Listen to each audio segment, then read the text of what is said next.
I sure do love pockets, especially in sweatshirts. But I don't know about you. Most of my sweatshirt pockets end up with holes in them. These holes are not very attractive.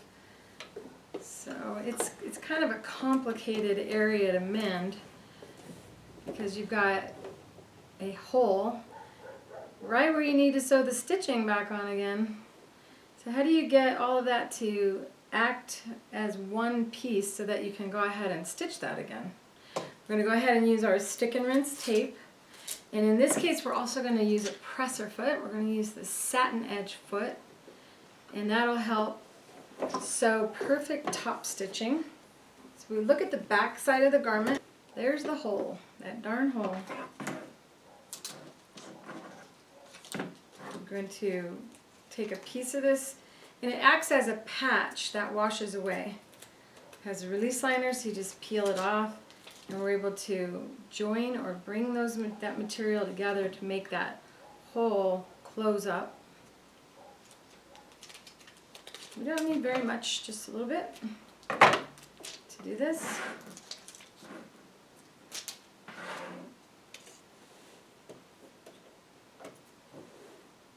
So there's the hole itself. And we want to join or bring it together. Once you have the material together, tape it, and that will prevent it from spreading apart. We'll go ahead and flip it over. I want to make sure you're using a stretch needle, 90-14 stretch needle on this area because we actually have quite a few layers of material right where this stitch is going to be sewn. But before I sew the pocket back down, I'm going to make sure that this will not separate again in that area. This is the thread I've chosen to use. This is 100 weight polyester. Now the stitch that I'm going to use is a 3-step zigzag, also known as a tricot stitch, also known as a multiple zigzag stitch. It basically does a zig, zig, zig, zag, zag, zag. So I'm going to only use about a 4mm wide zigzag swing, as this foot is not designed to go much wider than that. So I flip that pocket back to expose the real damage. Put the foot down, and we're going to turn the hand wheel to determine if the sewing machine needle is going to actually strike the wire on the foot. And in this case it is, so we're going to move the wire over and continue the stitch. So now we know that the wire is positioned in between the two separations between the materials, and that sewing machine needle, because we've done a full stitch 1, 2, 3, 4, 5, 6 back and forth, and the needle cleared the wire, that we're not going to hit the wire with the sewing machine foot. And then we want to use a really short stitch length, because what you're trying to do here is bring the material back together or create a fabric so that that hole can never reopen again. And the stitch is actually forming over the wire. If your machine allows you to go backwards on the stitch, then you want to go ahead and go backwards.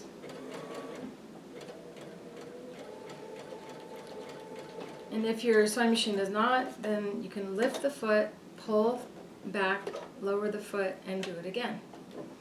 So what we want to do is, and double check just to make sure. So basically you're lifting the foot, pulling back, and doing multiple runs over that area.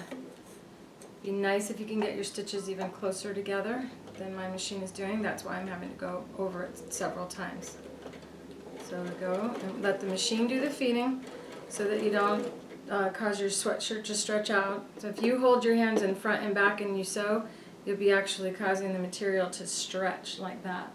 And that will cause your stitch not to look, or your garment not to look nice when you're finished. So let's see how. Still have a little bit of a hole there, so I'm not quite finished.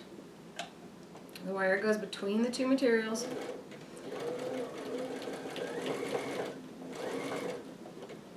Now that that's all closed up, we lay the pocket back over the top.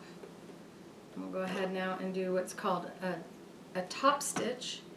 If you want to make sure that that pocket doesn't move at all, because you are working with quite a bit of thickness here, then you can use our water-soluble stabilizer that's wet, our basting glue as we call it. And you just put some on the material. And then spread it out a little bit evenly, and this will help it to dry quicker. And then you just lay it down, and you should wait for the glue to actually dry. And keep in mind, it's really not a glue, it's a water-soluble stabilizer that's already wet. I position my needle where I want it to stitch, and that is where it was already stitching before. And we're going to go past the area of mending, lower the needle on that actual stitching line, lower the presser foot, and move the wire over to the edge of the material. So needle is on that stitching line, and then you move the wire over until it touches the right hand side of that material. Once you're in that position, you sew a few stitches forward, a few stitches back, and then continue. And we're going to see the foot start to tip, but it still goes right over. And now we're going to go ahead and backwards and forward again. And I prefer to never end on the end of the garment. So I'm going to go back again. And this is where I will now lift and take it out and cut the thread here. And now we have a nice secure stitch. However, to make it even stronger, we could go a couple down here, but that would change the whole look of the pocket. So I think we'll go ahead and leave it as is. And now I have another garment that's been sitting in my mending pile that now can be worn on my next hike in the mountains. I don't have to worry that I'm damaging it when I put my hands in my pocket anymore. I hope you enjoyed learning how to repair a torn pocket on your hoodie sweatshirt, and look forward to seeing you again soon.